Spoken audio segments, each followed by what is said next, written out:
ये अभी बहरैन का है।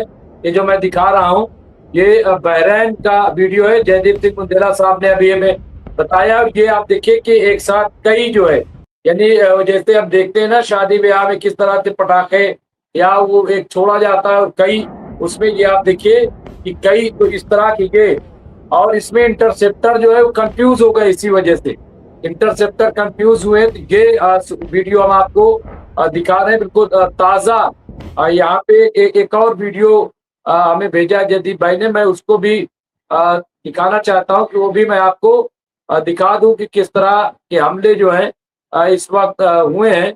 और मुझे ऐसा लग रहा है कि ये देखिए एक जुल्फकार के उससे ये आया है। ये भी हम देख सकते हैं।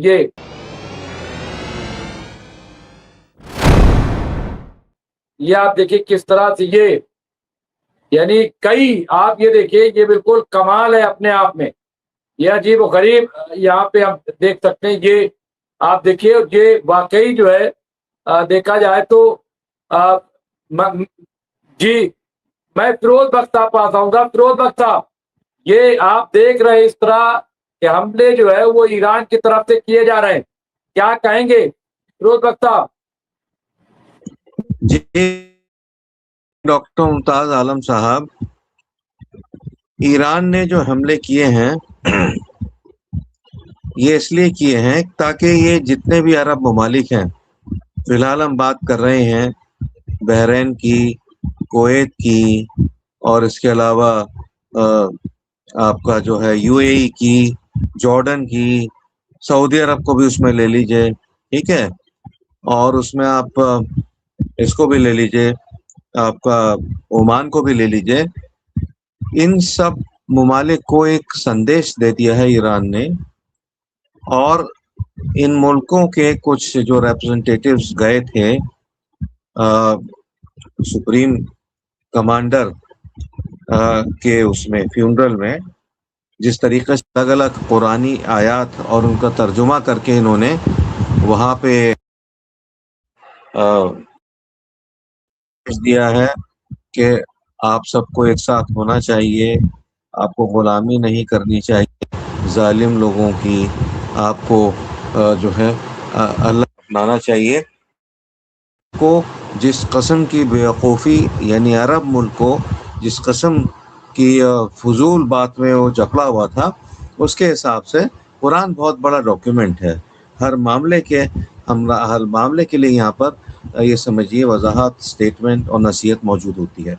तो ये काम ईरान ने किया।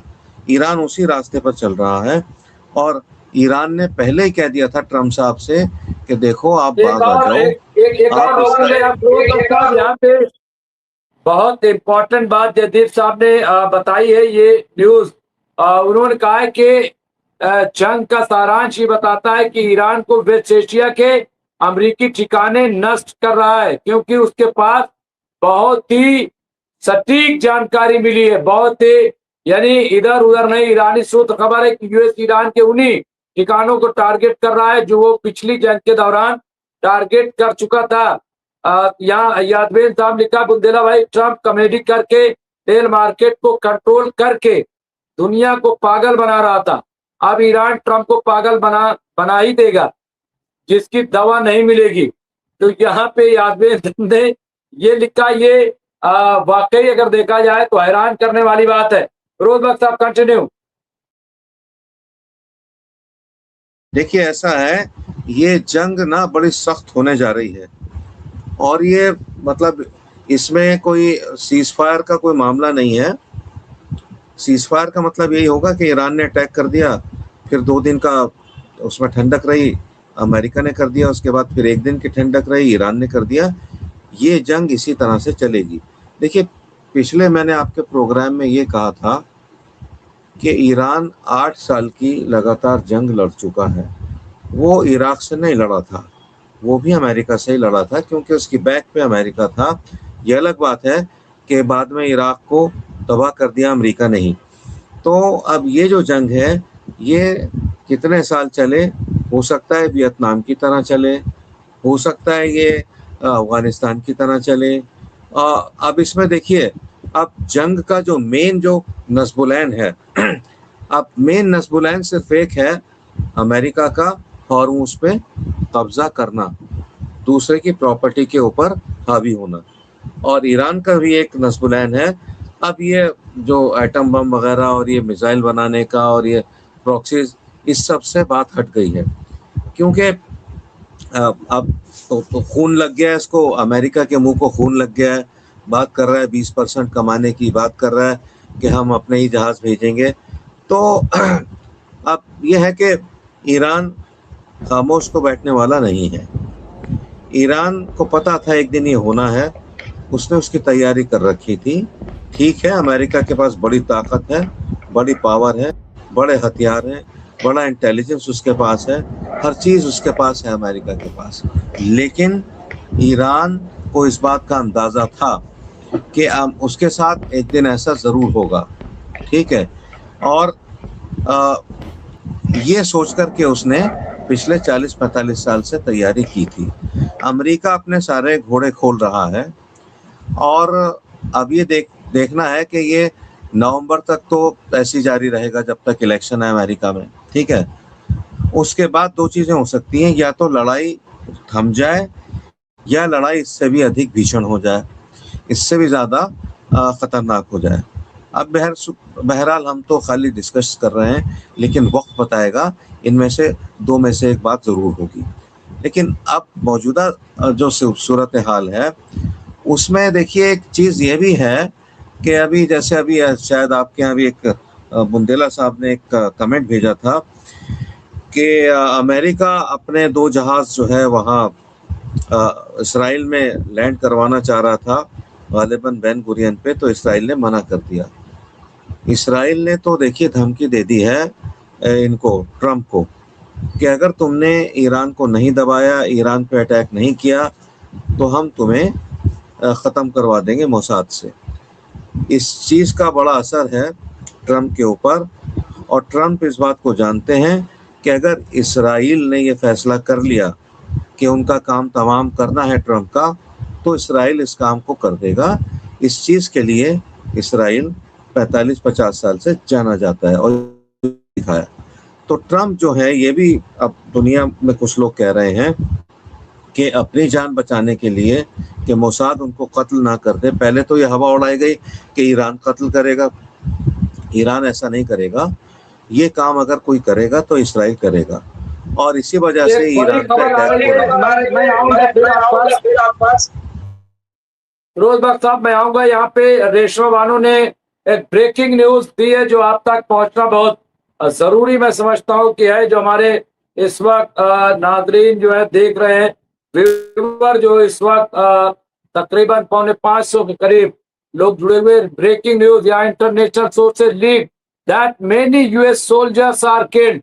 ये देखिए बार बार जिस तरह से अमेरिका छिपा रहा है, और हेलीकॉप्टर हादसा हो गया, वहां तो आग यूं ही लग गई थी, वहां तो ऐसा कुछ भी नहीं, लेकिन खबर ये आ रही है कि बहुत भारी नुकसान अमेरिका को हुआ है। यहाँ एक और यादवेंद्र दत्त ने लिखा है, होर्मुज से हर जहाज से 20% का परमिशन तो जरूर दे देगा।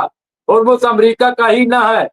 ईरान या ओमान तो होर्मुज पर कब्जा किए, अब परमिशन ईरान जारी करने वाला है कि 20% जहाज ट्रंप वसूलेगा। यहाँ पे यदि साहब लिखा है, जुरासिक पार्क के मुख्य अभिनेता साम नील का 78 साल की आयु में निधन हो गया है।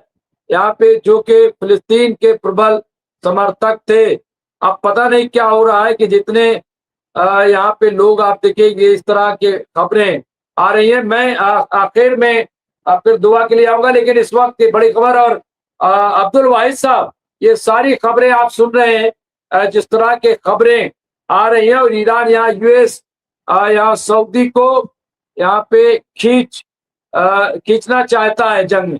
तो ये आप देखिए मिडिल ईस्ट को, लेकिन मुझे ऐसा नहीं लग रहा है कि कोई भी, चाहे सऊदी अरब हो, कतर हो या जॉर्डन हो, ये ईरान के खिलाफ जंग के लिए खड़े होंगे, मुझे दिखाई नहीं दे रहा है। अब्दुल वाहिद साहब, देखिए ऐसा है कि कोई भी शख्स जो है, कोई भी रीजन हो, मुल्क हो, वो जो है जंग को खींचना नहीं चाहता। पहली बात तो ये है। लेकिन दूसरा ये है कि जैसा अभी बताया फिरोज साहब ने कि भाई डोनाल्ड ट्रंप को एक तरह से इंतबाह दिया है और ज़ायनिस्ट लॉबी आप जानते हैं, जॉन एफ कैनेडी की भी हत्या की थी उन्होंने और अभी तक पता नहीं चला है। और जो शब्द असैसिनेशन आया है, असासीन और आपको मालूम होगा हशीशीन, ये जो था अहमद अल सबा या कुछ नाम था उसका ऐसे ही, जिसने जो है वो सब पूरा एक लोगों का एक ग्रुप बनाया था जो कि किलर थे और जाते थे और मारते थे बहुत सारे लोगों को। तो ये उसी तरह के सबा के ही लोग हैं और उसी टाइप की स्ट्रेटजी। तो ये पूरी की पूरी ज़ायनिस्ट स्ट्रेटजी वैसी ही है। तो ये हैं पूरे के पूरे लोग। तो ये सारे के सारे एक स्ट्रॉन्ग पॉसिबिलिटी है कि डोनाल्ड ट्रंप पर बहुत ज़्यादा प्रेशर बिल्डअप किया गया हो और इसलिए ट्रंप ने ऐसा किया हो। लेकिन सिर्फ प्रेशर में आकर के ट्रंप ऐसा करेंगे ऐसा भी नहीं है। ट्रंप की अपनी भी ख्वाहिश थी कि किसी तरह से एक्चुअली क्या है कि देखिए, जब कोई बहुत बड़ी पावर डिक्लाइन हो रहा होता है तो वो दिखाना नहीं चाहता दुनिया को कि मैं डिक्लाइन हो रहा हूँ।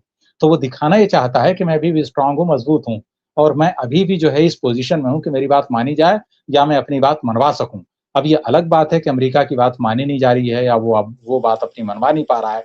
तो इसकी वजह ये है आखिर में कि आपकी हर चीज़ जो है वो काउंटर प्रोडक्टिव होती है। आप वो जो है आप करना कुछ चाहते हैं, नतीजा कुछ और निकलता है। अमेरिका के साथ यही हो रहा है। उसने सोचा ये था कि जैसे वेनेजुएला को दबा लिया और बहुत सारे कंट्रीज़ को, वैसे ही वो लोग जो है इराक वगैरह की तरह, लीबिया की तरह दबा लेंगे, लेकिन ईरान दबने के लिए तैयार नहीं है। ईरान ने जिस तरह से तैयारी की है उससे लगता है कि रोज़े अव्वल से जब इस्लामी इनकलाब आया था ईरान के अंदर तभी से उनको मालूम था कि भाई हमारे साथ ये सब होना है और वो गुपचुप तरीके से उसकी एक चल रहे थे।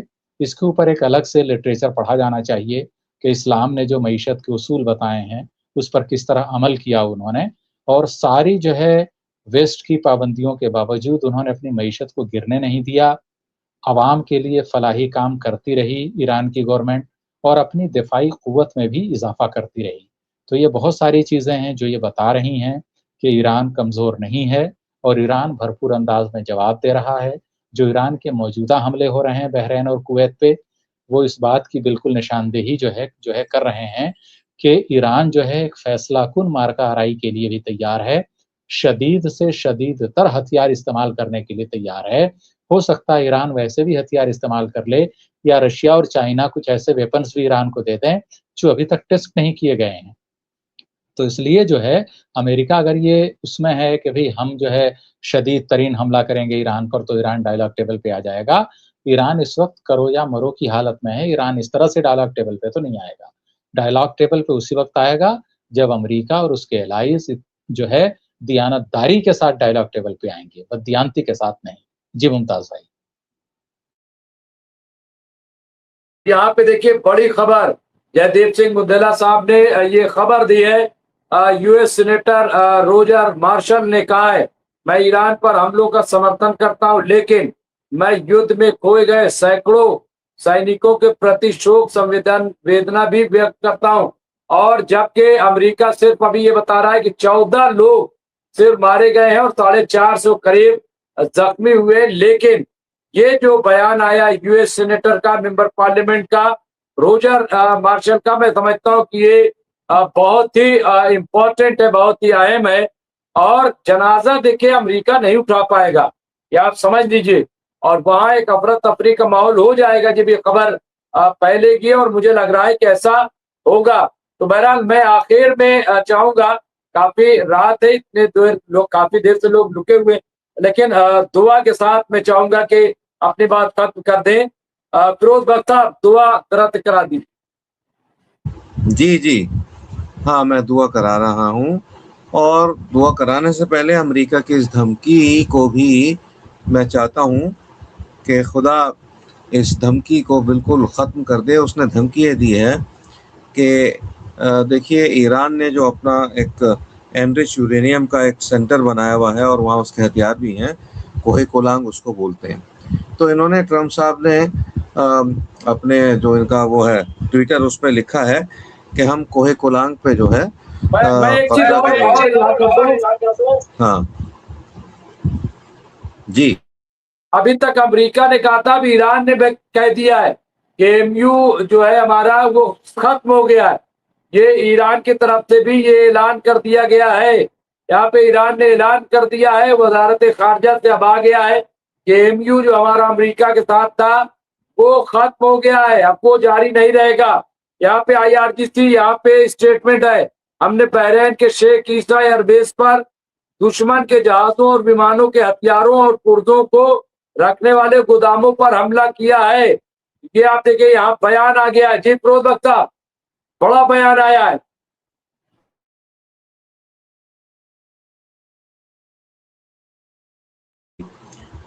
और मैं अब कह रहा था, कोहे कोलान का जिक्र कर रहा था कि इस पे इन्होंने कहा जी 50,000 अपने हम सैनिक उतार के उस पर कब्जा कर लेंगे। भाई आप जाइए, करिए, शुरुआत तो करिए, उसके बाद देखिए फिर क्या होता है। क्योंकि काफ़ी सारे, ये बिल्कुल सही बात है, अमेरिकन सैनिक जो हैं वो काम में आ गए हैं, और इसकी संख्या तो देखिए लोग बताते नहीं हैं, लेकिन यह है कि अगर जो माहौल बन गया है मिडल ईस्ट के अंदर, ख़ास तौर से ईरान के अतराफ, हॉर्मुज़ के अतराफ, उसमें अमेरिका कुछ गलतियां करेगा, ठीक है, और उन गलतियों का खमियाजा अमेरिका भुगतेगा। और हम तो यही दुआ करते हैं कि जो अमेरिका बेवकूफ़ियाँ कर रहा है और ये जो जुल्म ढा रहा है इस किस्म का, तो अल्लाह जो है इसको बिल्कुल इसकी धार को ख़त्म कर दे अमेरिका की। जिस तरीके से ईरान के ऊपर जुल्म कर रहा है, बमबारी कर रहा है, बेशक ईरान उसका जवामर्दी से मुकाबला कर रहा है, लेकिन हमारी दुआ यही है कि ये ख़तरनाक और शदीद जंग जो शुरू हो गई है, जितनी हो गई, लेकिन आगे ये नहीं बढ़े। अगर ये जंग बढ़ती है, जैसा मैंने कल भी कहा था और दुआ की थी, कि इसमें सिर्फ ईरान, अमेरिका और मिडल ईस्ट का या वेस्ट एशिया या एशिया का नहीं, पूरी दुनिया का इसमें ये समझिए दुनिया तकरीबन तहस-नहस हो जाएगी इससे, थर्ड वर्ल्ड वॉर हो या ना हो। लेकिन अगर सारे जहाज़ रुक गए, सारी मुआवनियात रुक गई, सारे खाना दवाएं सब रुक गई, तो वो एक तरह का ये समझिए कि न्यूक्लियर युद्ध की तरह ही होगा। बासूरत हम तो अल्लाह से दुआ करते हैं इस तरह की कोई भी कंडीशन दुनिया ना देखे, और अल्लाह अक्ल सलीम दे ट्रंप को, अल्लाह अक्ल सलीम दे नेतन्याहू को, और अल्लाह इनका ये सब, मैं तो यही दुआ करूँगा कि अल्लाह इनका नाका बंद करे, इनके रास्ते बंद करें, ताकि दुनिया चैन से बैठे। तो बस यही हम दुआ करते हैं कि जंग हरगिज नहीं हो। बिल्कुल। तो यहाँ पे इराक से जब युद्ध हुआ था तब उन्हें 7.5 लाख की सेना इन्वॉल्व करनी पड़ी थी, जबकि इराक ईरान से कई गुना छोटा है, और यहाँ पे इराक के पास उस समय कोई ऐसी मिसाइल या हथियार नहीं थे, बिल्कुल बेकार है। ये फूड ऑन ग्राउंड तो मुमकिन ही नहीं है, फूड्स ऑन ग्राउंड मुमकिन ही नहीं। बहरहाल इस वक्त ये बहुत खबर थी जो हमने अपडेट की है सुबह 10:30 बजे, फिर हम इंशाल्लाह हाजिर होंगे। लेकिन तब तक के लिए मैं शुक्रिया अदा करता हूँ फिरोज बख्ता अहमद साहब आपका, शुक्रिया अदा करता हूँ अब्दुल वाहिद साहब आपका, तमाम साथियों का, जो बड़ी तादाद में करीब 500 के करीब लोग हमसे जुड़ गए थे, आते रहते जाते रहते। तो ये तादाद जो है इस वक्त जो हमें देख रहे थे, अभी मैं देखा तो तकरीबन 2,500 लोग जो है वो हमसे जुड़े हुए थे इस वक्त। इतनी रात में अगर इतने लोग हमें देख रहे हैं तो ये मैं समझता हूँ कि बड़ी बात है बहुत। लेकिन वो ये कि आप जैसे लोग जब आते हैं, बातचीत करते हैं, तो उसका एक इम्पैक्ट होता है। तो मैं दोनों हजरात का, और खास तौर से जो हमें ब्रेकिंग बार बार दे रहे थे, जयदीप सिंह मुंदेला, राजा सिंह राजपूत साहब, इसके अलावा जो नीलो या रेशमा बानो, वो तबरेज भाई, इसके अलावा यादवेद भाई, तमाम लोग जो हमें लगातार ब्रेकिंग देते हैं, मैं इनका भी शुक्रगुजार हूँ। फिर इंशाल्लाह हाजिर होंगे। देखते रहिए एमएमसी न्यूज़ इंडिया। आप तमाम हजरात का बहुत बहुत शुक्रिया। शब खैर। जय हिंद, जय भारत, जय संविधान।